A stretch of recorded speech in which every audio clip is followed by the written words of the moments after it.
Good evening. I am Ms. Valerie Villanueva, the CTE Department Head and the National Technical Honor Society Advisor. I am honored to celebrate the 2019-2020 NTHS inductees. To continue our ceremony, please join me in standing for the national anthem led by Jada Granados and Jasmine Davis, followed by the Pledge of Allegiance and the Texas Pledge, led by Crystal Echavarria, the Secretary of NTHS, and Mr. Sergio Marquez, the Treasurer of NTHS.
And now for the Pledge of Allegiance. I pledge allegiance to the flag of the United States of America and to the republic for which it stands, one nation, under God, indivisible, with liberty and justice for all. And now for the Texas Pledge. Honor the Texas flag. I pledge allegiance to thee, Texas, one state under God, one and indivisible. And now for a moment of silence.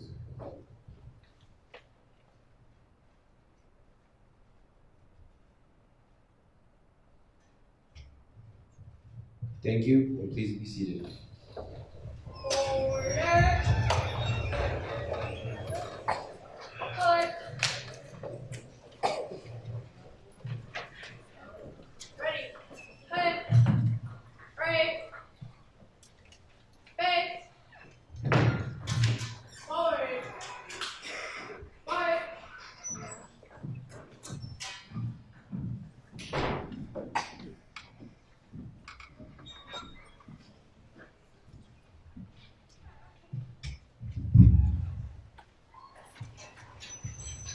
Thank you. We are here today to honor these young individuals who continue to demonstrate excellence at our campus. They are the chosen few, carefully selected by their career and technical education instructors. They have been identified as outstanding students, exceptional role models, and ambassadors of Montwood High School. Tonight, they will be inducted into the Montwood High School chapter of the National Technical Honor Society.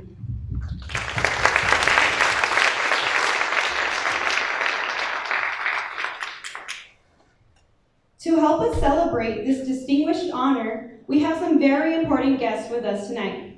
Ms. Romo, our Assistant Principal overseeing the Career and Technical Education Department, our administrative staff, our CTE teachers and mentors, our CTE facilitators and director, and our keynote speaker, Dr. Keith Reyes. Let's take a moment to recognize them and their contributions to your success.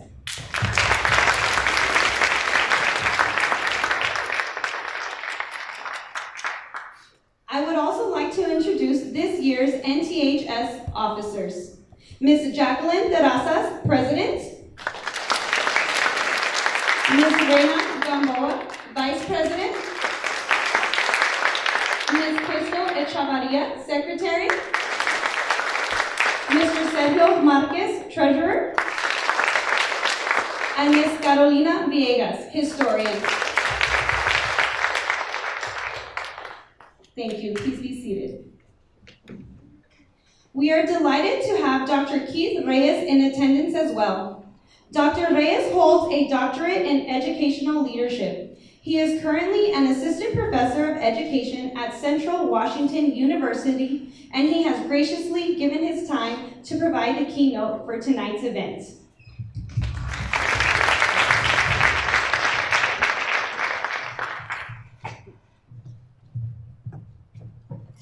Thank you very much. It is really my pleasure to be here, even just to listen to the commendation and the characteristics that were just talked about in terms of these people being inducted. I really wish you the best of luck. I'm so proud of you, even though I haven't met you. And I just want to thank each of you for being here to really celebrate this academic milestone. So I want to begin with, first and foremost, thanking the parents, the Montwood faculty and staff, and especially the students for the opportunity to be with you tonight. And to speak at a very wonderfully significant academic event, commemorating a very important academic achievement. I know very well that such an achievement is not easy to attain, and has come at great cost to not just the students, but also the parents and the families, in terms of their time, in terms of their energy, and in terms of their support. So if we could we give a round of applause to the parents for the support that they put forth for their students? And so that's really good. So very briefly, in case you are wondering, I'm originally from El Paso, Texas. I was born and raised here, born and raised in El Paso. I've been in Washington now for a total of 9 years. I'm going to start my ninth year there at the post-secondary level. Just to give you all an idea of why am I allowed to speak, I'm actually the cheapest speaker, $3.99. I got to throw that joke in there. But it really is events like this that really breathe life back into me. To be able to see the next generation of young students that are going to be achieving great things and working towards greatness in their own ways, in their own respective worlds, is very refreshing to me. So that being said, I want to talk about a couple of things. The first one is greatness. And we often associate greatness with certain types of people. Very frequently in our culture, it's the powerful, the very wealthy, the very sophisticated. And the great personages, people with titles and honors like senators, mayors, governors, presidents, etc., etc., etc. But I want to remind everyone here that the greatness we possess is not found in the titles we have. It's not found in the offices we occupy or even the wealth that we have in our possession. Greatness is not found in the number of fans you have or the number of likes you get on a Facebook or Twitter page. Greatness is not found in any of those things in and of themselves. Although we are frequently inclined to think that way, we cannot and must not view the world that way, not through that lens. I think really the reason that we have so many troubles in this world is because we frequently view the world through that cultural perspective. Instead, what I want you all to remember is that greatness is instead found in the average, ordinary people. People certainly like myself and perhaps like you here tonight, doing the right thing day in and day out. These students are here because they have done the right thing day in and day out, and they've made it a concerted focus of their lives to do so, in their very young lives. And if they continue to do that for the rest of their lives, then they will impact this world in tremendously great ways. And while they may not necessarily acquire this significant title of president, like President Donald Trump, or senator, like President like Senator Beto O'Rourke, they in and of themselves will continue to make great things happen, not just in their lives, but in the lives of their family members, in the lives of their communities, and certainly in the lives of people around them. Right? So that being said, greatness is found when we dignify and validate the worth of the people around us, regardless of the amount of money they possess, the offices they occupy, or whether or not we can stand to gain anything from them by doing so. When we view life that way, you and I count, and we all count a lot. Every one of us. And there's one really good illustration of this in a very classic poem by Shakespeare. It's called King Lear. And in the poem, there's a scene towards the very end, and it actually includes some people whose names are not even mentioned in the dramatis personae. So these people are nameless characters, but there's a scene where the Duke of Gloucester is about to have his eyes gouged out by two very evil men. He hasn't done anything to them, he hasn't done anything wrong, but he's there, he's in prison unjustly, and they're going to take his eyes out. And it's simply because they're jealous or envious of who he is. Nonetheless, out of nowhere comes this person that's inside the jail cell, watching this really unjust thing happen, and he speaks out.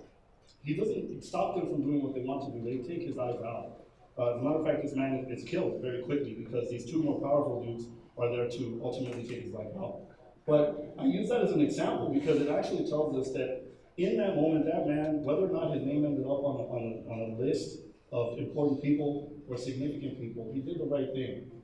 And each of you, as you continue on in your lives, not just in the next 3 or 4 years that you're here in high school, but also as you continue on in your post-secondary education or in college, we'll all have to confront very difficult situations and adverse challenges that will present themselves to you, and they will test your character. They will really test what you are made of. And there won't be a grade necessarily tied next to that. There won't be a title or anything you can gain. As a matter of fact, most of the really significant decisions you make will probably have a lot of risk for you if you place them there. Okay? But I want you to just think of that man, and I want you to remember that it's a relatively obscure example. Very few people know about that example in Shakespeare's King Lear. But I want to remind you that that is the orientation I hope that each of you all take. And it seems to me, because you are being recognized for your academic excellence and your academic achievement, and you're being supported by your parents and your teachers here, that you are doing the right thing each and every day. And I just want to encourage you to continue to do that. So that's a little bit about greatness. The second thing I wanted to mention very briefly is about educación. And educación is a really interesting concept because in American culture, the English translation of educación is education, but it doesn't mean the same thing. Educación es algo bien diferente. Okay, education and educación are two very different things. Education in American culture is generally tied to a GPA, tied to academic excellence, and really just objective knowledge, right? Like textbook knowledge, how smart you are, et cetera, et cetera. But educación encompasses that and then also something else. Educación encompasses a social and moral obligation to treat people around you with dignity and with respect. And that's something that I sorely see missing in our lives. Especially after what happened just even a few weeks ago at the Walmart. If we forget the dignity and the worth that the people around us have, and we lose sight of that in our pursuit of anything, greatness, a title, wealth, then we really have lost the most significant thing that a human being possesses. And it's not just their dignity that we're stealing, it's also ours. And so as you all continue on in your educational journeys, and as you continue to be recognized for the greatness that you have possessed, and the greatness that you continue to exhibit to the people around you, I ask that you not lose sight of that. As you chase that GPA and you're tempted to do something less than be excellent and do the right thing, please realize that it's your dignity and it's your worth that's at stake. And in the end, that is all you really have. That is all any of us really have in this life. I am very proud to be here with you all today. I want to thank you so much for letting me speak to you. And I just wish you the best of luck. I pray that you experience great success, not just in your academic life, but in your professional and your personal endeavors. Okay? Thank you.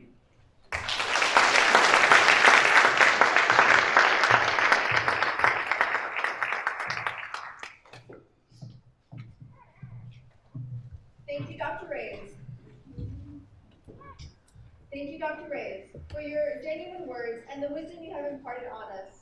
Now, we will begin with the prestigious NTHS induction ceremony. On the stage is a table with 8 candles. The one white candle represents the light of knowledge. The remaining 7 purple candles surround the white candle and represent the 7 attributes of membership: skill, honesty, service, responsibility,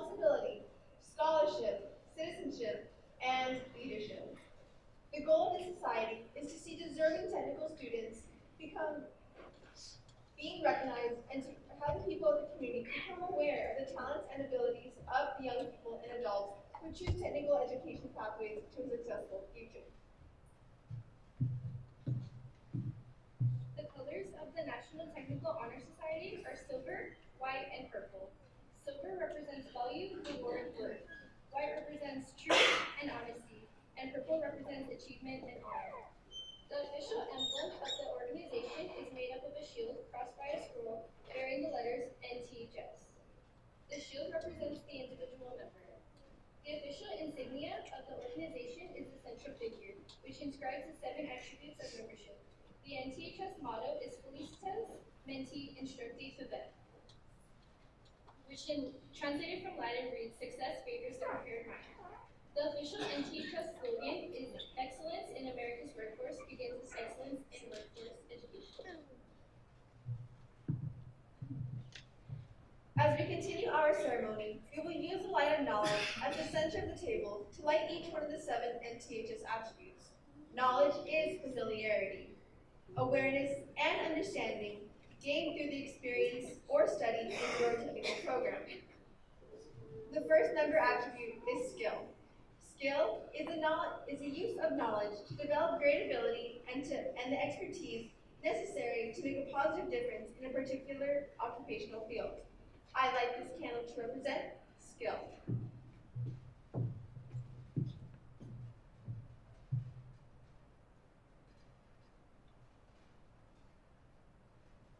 The second member attribute is honesty. Honesty is the quality of being truthful, trustworthy, and fair with everyone while at work or play. I light this candle to represent honesty.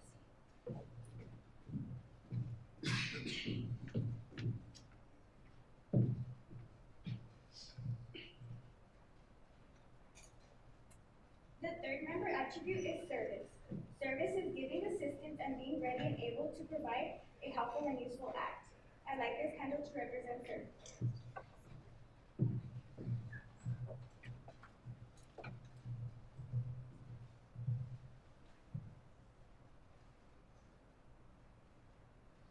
The fourth member attribute is responsibility. Responsibility involves the ability to act without guidance or superior authority and being accountable for your actions. I light this candle to represent responsibility.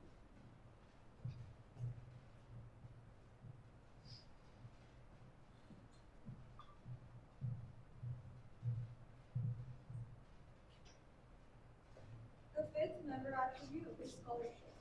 Scholarship is a distinctive mark of one who has mastered an area of learning, as reflected in the quality of his or her work, especially with respect to scope, thoroughness, and care. I light this candle to represent scholarship.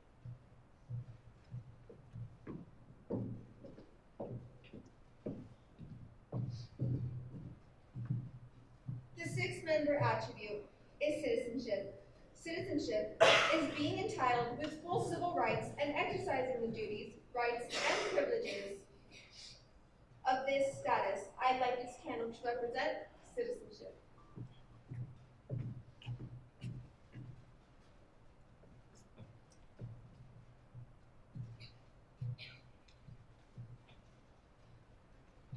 The seventh member attribute is leadership. Leadership is the responsibility of serving as a guiding force and directing the way by going first with courage and confidence. I light this candle to represent leadership.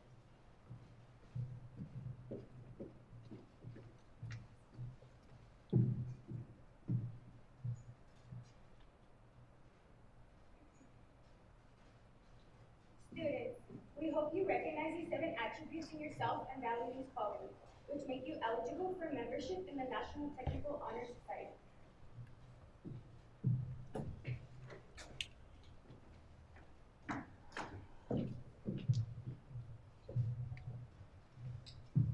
Our new inductees have been elected to membership in the NTHS, National Technical Honor Society. Honor cords and stoles will be presented to them upon completion of their commitments to NTHS prior to graduation. As I call your name, come up to be pinned and receive your membership memorabilia, and please remain on stage. Diana Andrade.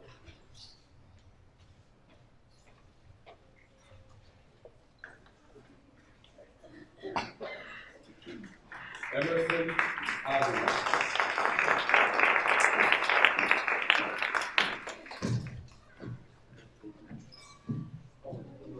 Brandon Beltran.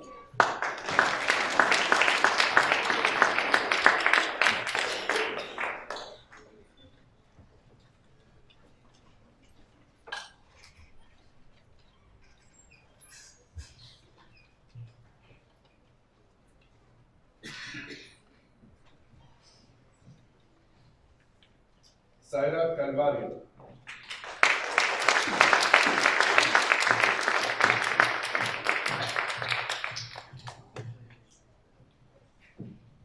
N. Chang.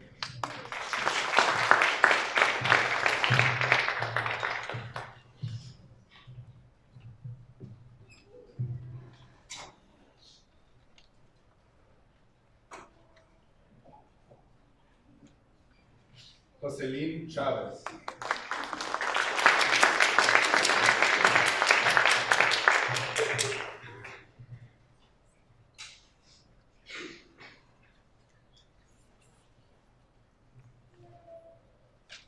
Corey de la Riva.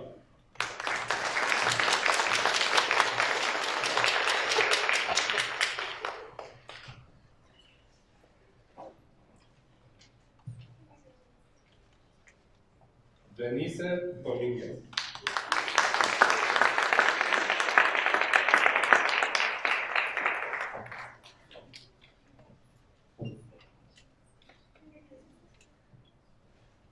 Savannah Dovenbar.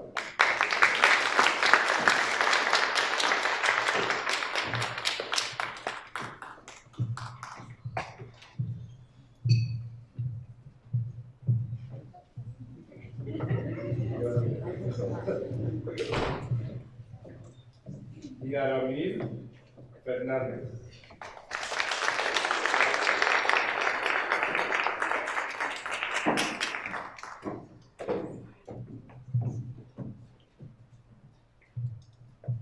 Jacqueline Gonzalez.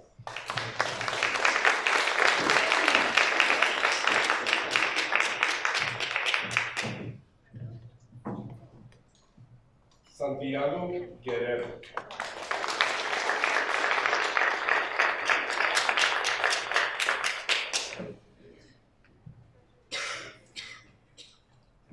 Priscila Hernández.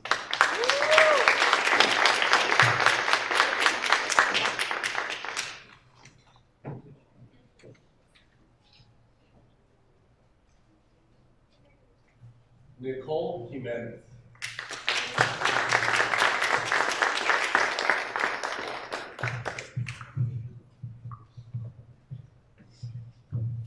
Alexia Lopez.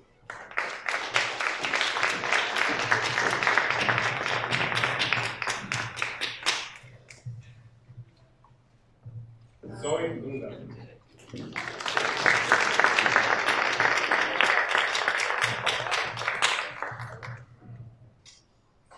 Megan Martinez.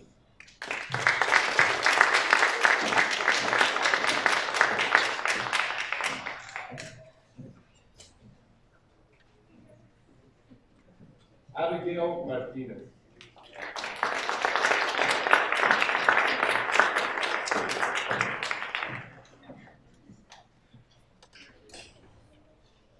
Sebastián Ochoa.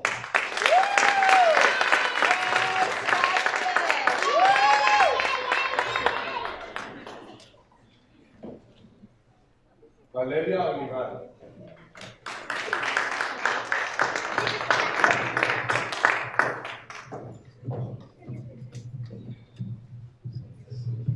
Juliana Romo.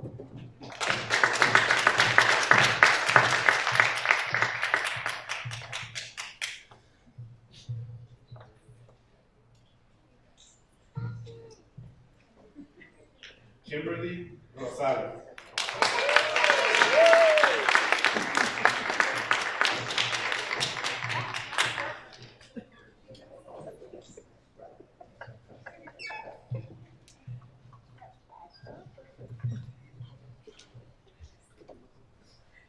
Joshua Salas.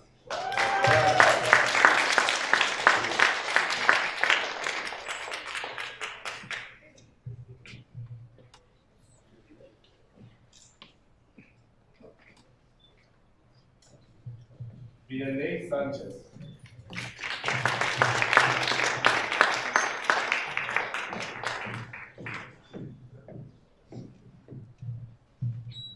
Wendy Sandoval.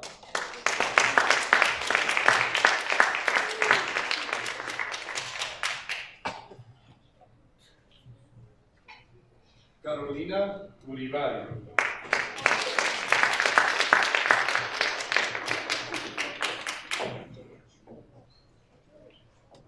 And Ramiro Villegas.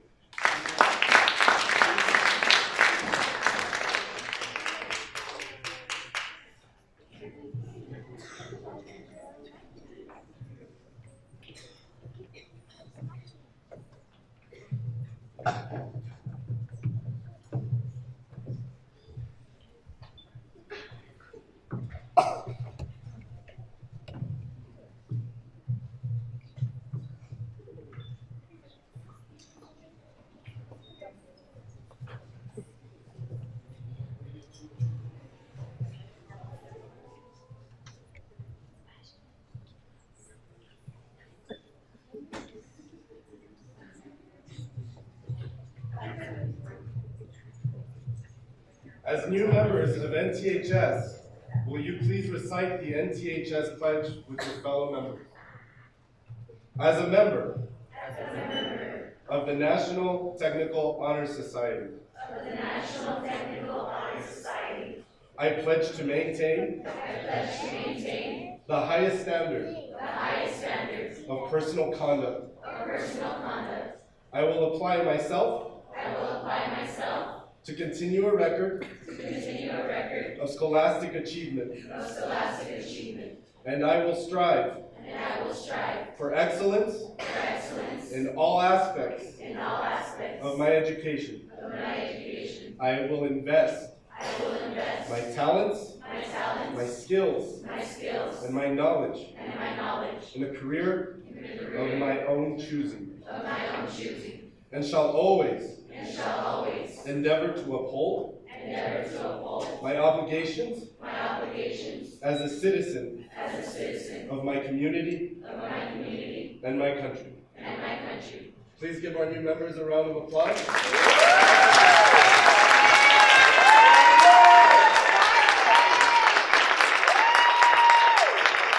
If families would like to take a quick picture, now is the time to do so.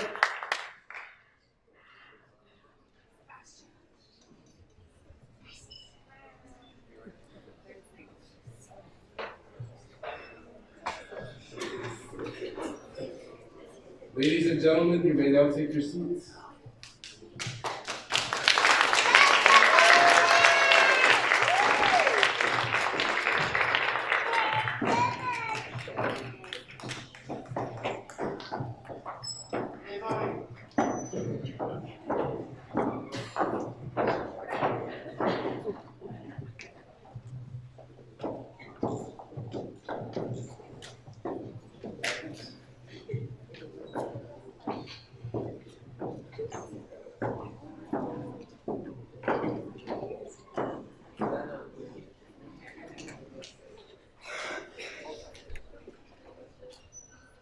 I would like to now welcome our CTE Administrator, Mrs. Romo, to say some closing remarks.